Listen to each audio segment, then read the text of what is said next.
Hey everybody, Max Zeta here, head coach of Team Juggernaut. Talk to you about general training today, general training for weightlifters. So what is general training? When we talk about general training, we're referring to any exercises or training modalities that are different, not specific to the competitive exercise. So basically things that are outside the realm of maximum weight snatch and clean and jerk. This includes all sorts of things like jumping, absolute strength development, flexibility, hypertrophy work, unilateral work to prevent injuries, even aerobic work or technique practice with very light weights.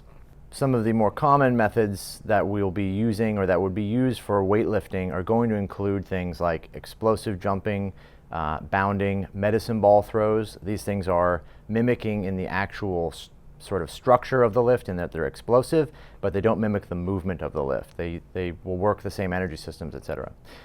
Hypertrophy work in terms of building more muscle to make stronger athletes or to move a person up a weight class also falls into this category. Unilateral work, exercises that are single-legged, single-armed, are done as a way to either improve an imbalance or fix an injury or address some kind of specific issue. They can also offer some kind of variation for training so that the lifter doesn't become super stagnant or have any kind of adaptive resistance to the training that they've done, the monotonous training of exercises that are essentially bilateral the entire duration of their training cycle.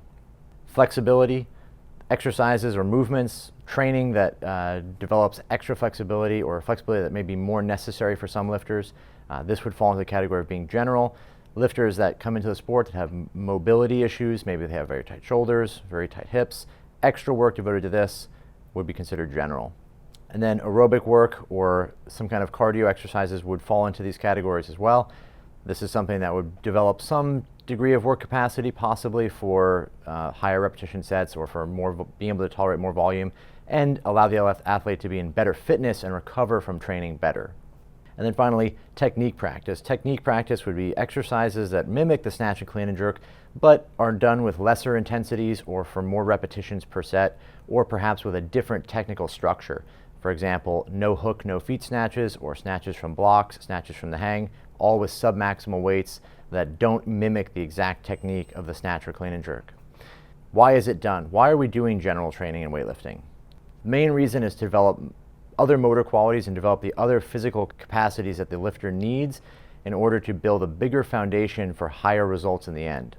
Increases in work capacity. Doing high repetition squatting or pulling or pressing exercises not only will build more muscle and build strength, it'll also build some more work capacity for the athlete, so the subsequent blocks of training are easier to accomplish.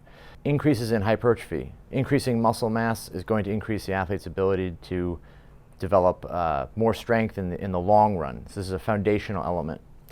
And then general strength.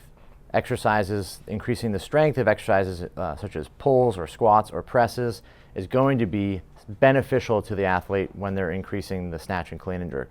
This is the sort of foundational component that we build off of. When should we do general training? When does it take place? It can take place throughout the whole training cycle. Obviously, there's going to be exercises, some unilateral exercises or quote-unquote bodybuilding exercises, single joint movements that are going to be done throughout the training cycle as a component that augments the normal training process that takes place. And we'll do most of our general training in a concentrated block earlier in the training cycle, because this is a better time we can take advantage of phase potentiation by doing most of our general training early and then moving into the more specific, more intense phases of strength and peaking with the lifter. Considerations for athletes of different qualification. Athletes that are lower qualified will need to do, or their programs will be comprised of a larger volume of general training than an athlete who's very, very advanced. As an athlete becomes more advanced, they're going to have to spend more and more time on the competitive exercise in order to make progress there. Lower qualified athletes will spend more time developing an athletic foundation and the entire base to the whole training process. Different exercise variations for these lifters will apply. For earlier, less qualified athletes, more basic exercises are going to be more suited to them, things like jumping and throwing and GPP type exercises, running, playing other sports. This plays a big role in early development of athletes. As athletes become more advanced, These things will take a smaller role, so we'll do less running, jumping, playing of other sports, et cetera, for the more advanced athlete.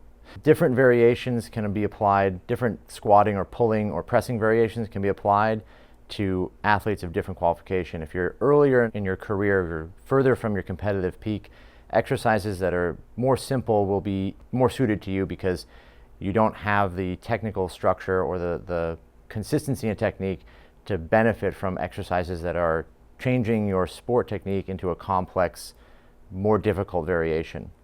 For example, beginner athletes will do better with things like snatch pulls to the hip or snatch deadlift type exercises versus doing exercises that may be a snatch pull with a pause at the top plus a slow lowering, or with multiple pauses throughout the pull, because they don't have those technical foundations yet. An example week of training in the general phase for weightlifters is going to look something along these lines. Something related to about 50 to 80% of their total workload can be devoted to general exercises. And again, this includes things like high repetition squatting, pulling, pressing. We're talking reps over 5 in the squat and pull, as high as 10. In the press, the same thing, higher repetitions, 5 to 10 reps, multiple sets, and a large volume of exercises being done. More variety spread out over the course of the week. More technique work is going to be devoted to the snatch and clean and jerk, so the intensity is going to come down in this week because obviously they're doing so much fatiguing work with all of the volume of general exercises from squatting and pulling and pressing. The intensity of the snatch and clean and jerk has to come down. It's going to be difficult to maintain high skill movements at that intensity with that much fatigue being accumulated from the general work.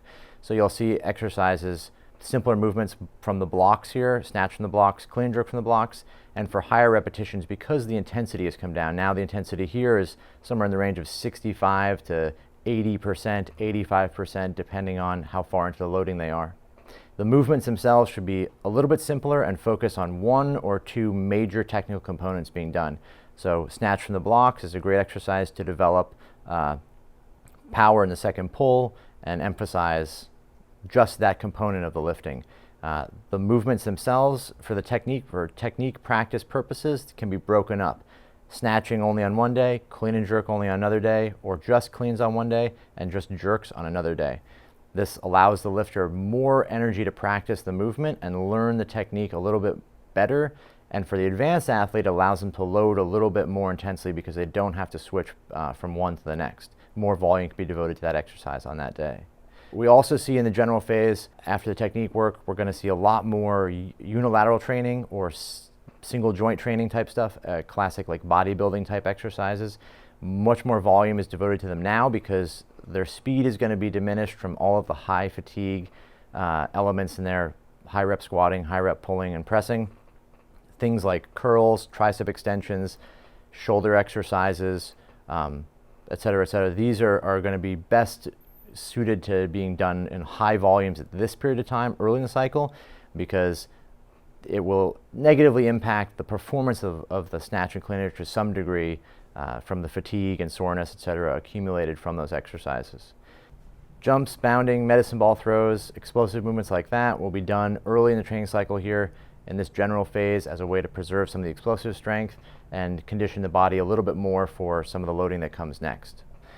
That sums up the basic principles for general training for weightlifting. If you like what you heard, go subscribe to the channel.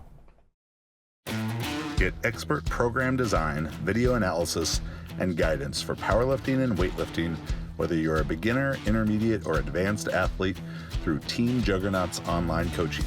Click Learn More to sign up.